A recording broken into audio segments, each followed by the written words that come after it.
Hey, how's it going, guys? Welcome back to my YouTube channel. My name is Georgiman and I'm your friendly neighborhood anime and manga fan. I love all things anime and all things manga, and I'm here today to talk about Jujutsu Kaisen Season 2, Episode 11. So, what did I think about this week's episode? To be frank, I thought this week's episode was awesome. I think it did a great job at, balancing the action, as well as giving us more insight into the world of Jujutsu Kaisen and the sorcerers.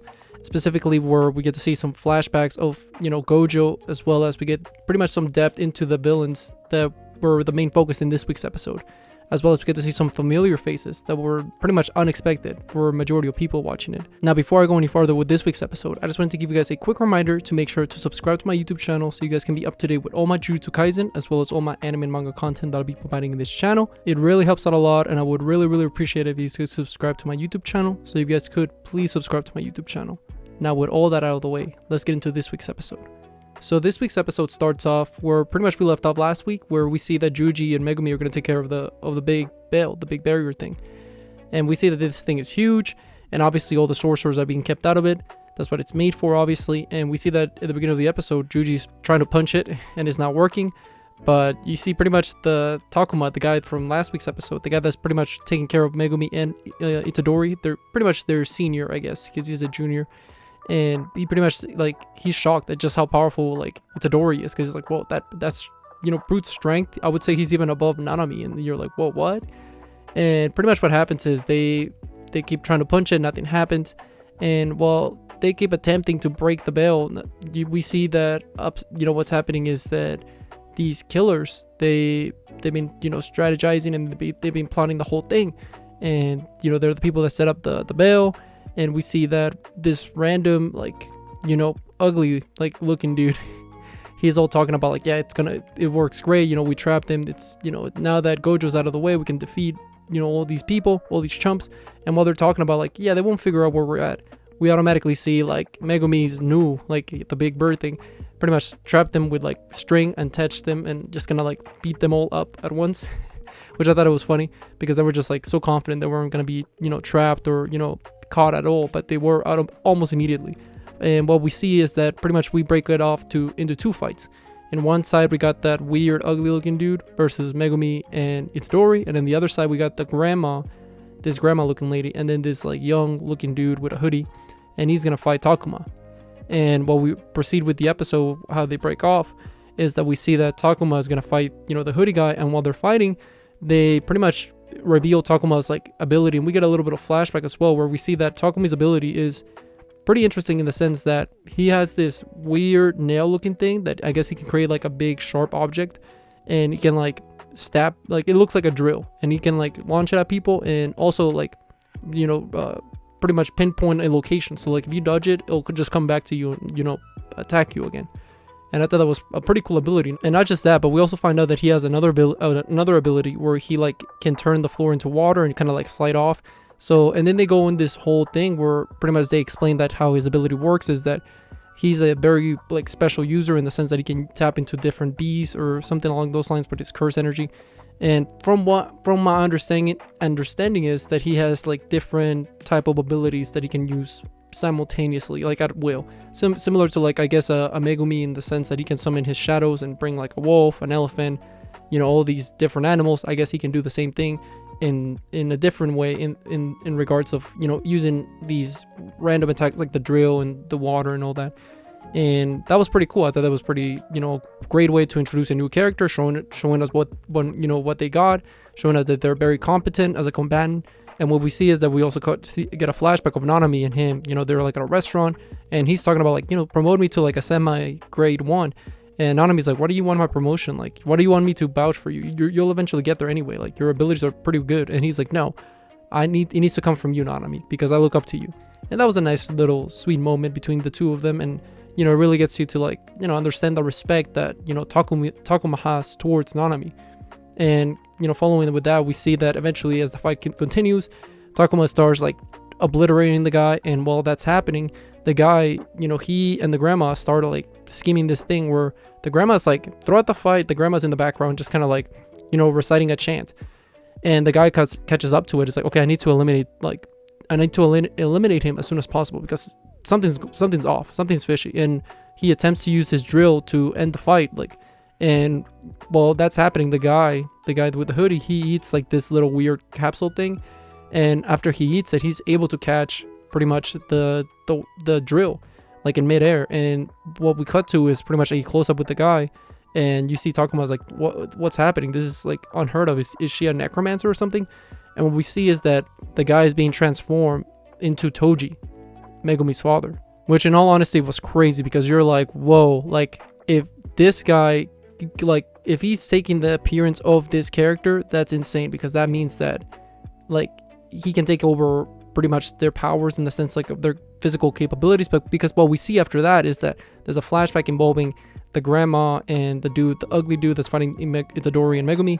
And what we see is that pretty much we see that back in the day they used to be like these criminals, and we see as well as that, you know, once Gojo was born, you know, the balance of the power system like changed completely, because after Gojo appeared, you know, like curse people, like more sorcerers start showing up as well as more curses, and it was something like pretty much it changed the scales in the power system. So now, you know, malicious curse users are being like, you know, disposed of easily. Like they're no longer want to show up their face because they know that somebody as strong as Gojo's there, and it literally changed the universe itself, is what they say. And I thought it was crazy how, you know, this lady at one point, you know, she impersonates like someone's daughter and kills the guy, and you see how cold and collective they are, and you know how they're very meticulous with their planning on the way to assassinate people. And once they find out that there's 100 million bounty on Gojo's head, they're like, okay, we're gonna take it. Like hell, like yeah, absolutely. And when they try to attempt to take his bounty, you just absolutely see them like, you know, freak out, and Gojo even calls them small fries. Gojo is him.